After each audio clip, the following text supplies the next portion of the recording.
Bung Denny Iskandar waktu itu sempat melontarkan bahwa kecurigaan dia bahwa kok fotonya Pak Jokowi, foto ijazah itu kok berbeda dengan foto dengan Pak Jokowi, dengan sosok Pak Jokowi. Hari Jumat malam saya ditelepon, tiba-tiba ada orang bilang, kamu kok bersekongkol? Kaget saya.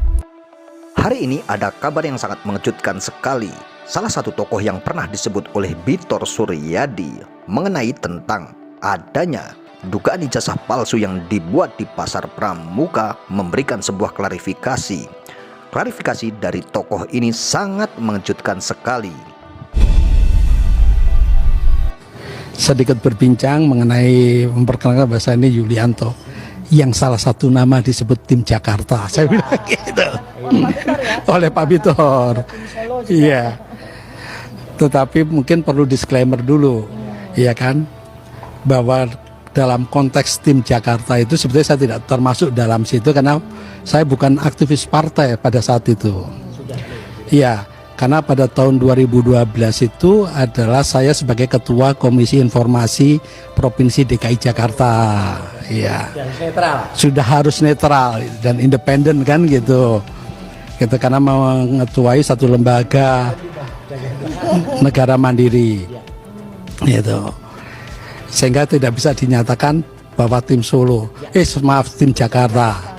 Tetapi kalau kemudian dalam pergaulan politik tetap berdiskusi dengan beberapa nama yang disebut tim Jakarta itu iya. Ya.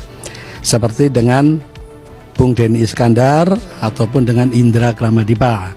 Memang ya disebut tim Jakarta dan Indra Kramadipa ya.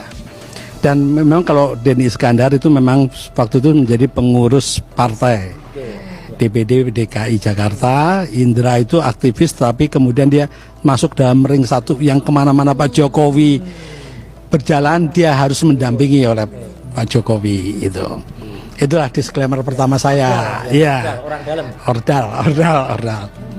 Nah, berkaitan dengan ijazah Pak Jokowi yang kemudian diduga palsu, itu memang menarik karena waktu itu Bung Bitor ngajakin saya bertemu di tempatnya Mas Eros di GBN, Eros Jarot. Begitu ketemu langsung ditanya, Mas Eros, capek-capek kita cari pembuat ijazah palsu ternyata Yulianto. Nah gitu. Bener gak itu Pak? Iya. Waduh, langsung saya enggak gitu karena saya posisi 2012. Iya. Langsung selesai. 2012 saya Ketua Komisi Informasi sehingga saya nggak boleh gitu benar. Nah memang tetapi dari perbincangan ini makalah kenapa di beberapa pemberitaan tersebutlah seperti ya apa yang sudah diberitakan itu seperti sekretariat yang di Menteng katanya kan gitu, seperti itu di Cikini 69 gitu. Dan memang kita selalu berdiskusi. Diskusi dalam konteks pemenangan itu selain tim secara khusus mungkinnya tim Pak Jokowi secara resmi ada di Jalan Borobudur 22, tetapi juga secara informal di beberapa tempat, salah satunya yaitu di Cikini 69. Itu dimana kita berdiskusi juga bagaimana mengupayakan agar Pak Jokowi bisa menjadi Gubernur DKI pada tahun 2012. Itulah dalam konteks seperti itu. Gitu. Nah, kemudian berkaitan dengan soal ijazah ini memang sempat waktu itu menarik karena Bung Denny Iskandar waktu itu sempat melontarkan bahwa kecurigaan dia bahwa kok fotonya Pak Jokowi, foto ijazah itu kok berbeda dengan foto dengan Pak Jokowi, dengan sosok Pak Jokowi. Iya, itu beda dengan itu sempat. Denny, iya. Itu tidak menunjukkan kertasnya. Iya, foto-foto ini, iya. Gitu. Ya, memang diinformasikan oleh Denny bahwa waktu itu mereka terima berkas dari Solo, ijazahnya sudah dilegalisir dan kemudian dibawalah ijazah tersebut didaftarkan di KPUD. Jika kita menyimak dan mencermati wawancara tokoh ini, apakah sebenarnya tokoh ini sudah mencurigai dari sejak awal dokumen-dokumen Jokowi yang digunakan untuk mendaftarkan diri sebagai pejabat publik? Dan inilah keterangan berikutnya yang kalian belum tahu dan kalian wajib tahu sebenarnya apa yang terjadi. KPUD. Nah, perjalanan berikutnya Enggak, KPU. waktu sebentar Pak Yus. Ketika ada yang cerita kalau ada yang cerita fotonya beda gitu, sempat nggak Pak Yulianto atau siapa mempermasalahkan ini diteliti dulu fotonya gitu, ya nggak? Nggak ada. Oh, nggak. Nggak ada yang sebut, karena waktu itu kan ya memang momentum yang sangat pas lah. Kenapa saya bilang momentum sangat pas? Karena waktu itu di hasil Rakerdasus DKI dalam kontes pemilihan gubernur, calon untuk menetapkan calon-calon yang waktu itu udah pada mundurkan diri. Hanya tinggal satu-satunya itu Pak Jokowi. Iya. Gitu. Mau nggak Itulah mau mau nggak sehingga tidak ada yang mempersoalkan soal perbedaan antara foto dengan sosok yang ada. Iya. Gitu. Tapi Pak, tapi nggak sampai mempersoalkan ini. Kenapa fotonya udah beda, kemudian fotonya juga capnya di bawah foto gitu, nggak ada? Waktu itu nggak ada. Yang penting udah ada legalisirnya gitu ya. Oh. Waktu itu RRT belum lahir. Kita masih main. Ya lanjut. Iya, dan RRT benar-benar. Nah, dan memang kita semua waktu itu nggak concern lah terhadap persoalannya. Yang penting ada legalisir, memenuhi persyaratan, bisa didaftarkan. Kemudian langkah selanjutnya KPU DKI waktu itu Yuri Ardiantoro selaku ketua membentuk tim verifikasi faktual, berangkat ke Jogja. Nah ini cerita Denny ya, ini jadi berangkat ke Jogja ke UGM, verifikasi ke UGM. Jadi timnya itu ada Denny diketuai oleh Yuri Ardiantoro dan kemudian ada dari Gerindra si Sarif kalau nggak salah. Oke, ya saya. Iya kan, itu datang ke UGM. Kemudian tanya mengenai keabsahan daripada fotokopi ijazah yang ada, yang sudah dilegalisir itu. Nah kalau ceritanya Denny adalah, kan kalau di UGM itu untuk verifikasi ijazah itu kan cuma ngadepinnya staf sama staf BKAK, kemudian dengan komputer. Ditanya apakah benar bahwa ada nama Joko Widodo sebagai mahasiswa Universitas Fakultas Kehutanan UGM pada tahun sekian, benar. Nomor induknya sekian, betul. Kemudian lulus dengan IPK sekian 2,9 atau berapa kata Denny. Iya. Seperti itulah yang disampaikan. Nah, tetapi kan iya narasinya Denny. Tapi Denny kemudian tapi kan nggak ada pertanyaan. Kok fotonya beda yuk antara Joko Widodo dengan orangnya? Kan itu nggak ada pertanyaan seperti itu gitu. Sehingga apapun yang dijawab kebenaran dari UGM, itulah yang kemudian mengesahkan bahwa fotokopi jasa yang dilegalisir adalah sah sehingga berhak untuk mengikuti Pilkada DKI 2012. Iya. Bicara soal kecurigaan terhadap foto itu sudah dibicarakan di 2012. Iya. Itu kan salah satunya juga Dr. Jul ya yang pernah bicarakan juga. Iya, 2012. Memang Dr. Jul mengatakan juga sekitar udah rame kan gitu. Nah, ketika kita bicara itu kan kemudian begitu nama saya disebut oleh Peter di media, maka saya segera komunikasi ke sama Denny Iskandar. Baru jadi beritanya itu hari apa ya? Waktu itu kalau nggak salah Jumat ya. Saya ingatnya hari Jumat aja. Hari Jumat malam saya ditelepon. Tiba-tiba ada orang bilang, kamu kok bersekongkol? Kaget saya. Loh, sekongkol sama apa nih? Baca berita. Sudah dikirimin link berita. Ada senior namanya Riano Oska. Riano Oska itu pengurus DPP PA Gemini. Dia telepon menyatakan saya itu bersekongkol soal apa nih teman-teman Gemini gitulah, sering ngegas aja gitu. Bersekongkol soal apa? Baca di berita apa? Dikirimlah berita malam-malam tuh loh. Begitu saya baca beritanya, kaget saya. Loh, kok namaku disebut sama Peter? Gitu. Nah, itulah kemudian saya langsung telepon ke Denny. Dan ceritanya gimana nih, Den? Saya bilang gitu. Gini Om ceritanya. Lah, gitu Denny cerita lah. Iya, dia selalu manggil saya Om. Kadang saya juga manggilnya Om dia gitu loh. Saya kakrapan lah saya teman-teman gitu. Ini Om ceritanya. Gitu. Bahwa yang seperti tadi saya ceritakan, awal kecurigaan soal foto, kemudian soal pembentukan tim verifikasi. Nah, saya sebagai orang partai begitu dinyatakan verifikasi faktual sudah sah, ya itu kita daftarkan, gitu. Nah itu setelah rame, ya baru mulai rame, iya, gitu. Silakan.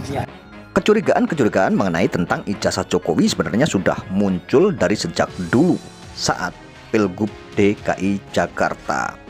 Bapak Yulianto ini adalah orang-orang yang atau adalah tokoh yang disebut salah satunya oleh Bitor Suryadi. Bitor Suryadi pernah menyebut beberapa nama politisi, salah satunya Bapak Yulianto ini, yang mengetahui tentang dugaan-dugaan ijazah palsu atau pernah mencurigai ya dari beberapa statement yang dikatakan foto itu kok kayak berbeda seperti itu ya.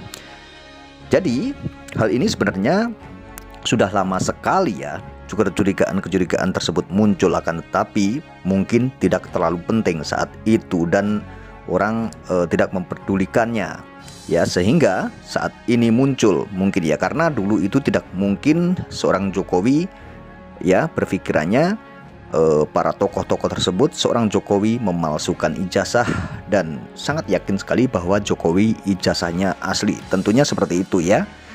Sehingga para tokoh-tokoh tersebut tidak mempedulikannya, sehingga saat ini atau beberapa tahun ini muncul atau kabar yang beredar bahwa dugaan ijazah Jokowi itu palsu. Bahkan yang paling gencar ini mungkin di tahun-tahun 2025 ya, sehingga muncul dugaan-dugaan ijazah buatan Pasar Pramuka. Nah, dari situlah mencuatnya berita-berita tentang ijazah palsu dan semakin membesar ya, dan Bitor Suryadi politisi PDIP tersebut mengatakan bahwa ijazah Jokowi dicetak di Pasar Pramuka. Dari situlah juga yang membuat kabar ini atau berita tentang ijazah Jokowi ini semakin meluas dan semakin kemana-mana. Tentunya kecurigaan tersebut sebenarnya memang sudah muncul ya, karena ada statement dari Bitor Suryadi, ada beberapa orang sebenarnya yang sudah mencurigai tentang dugaan-dugaan ijazah palsu Jokowi ini sudah dari semenjak Pilgub DKI ya, itu memang sudah ada atau ada indikasi-indikasi kecurigaan, akan tetapi para tokoh-tokoh tersebut meyakini dan tidak mungkin seorang Jokowi mempunyai ijazah palsu atau memalsukan dokumen, itu sangat tidak mungkin sekali. Mungkin berpikirnya saat itu seperti itu ya, sehingga mereka tidak terlalu mempedulikannya tentang mengenai ijazah ini.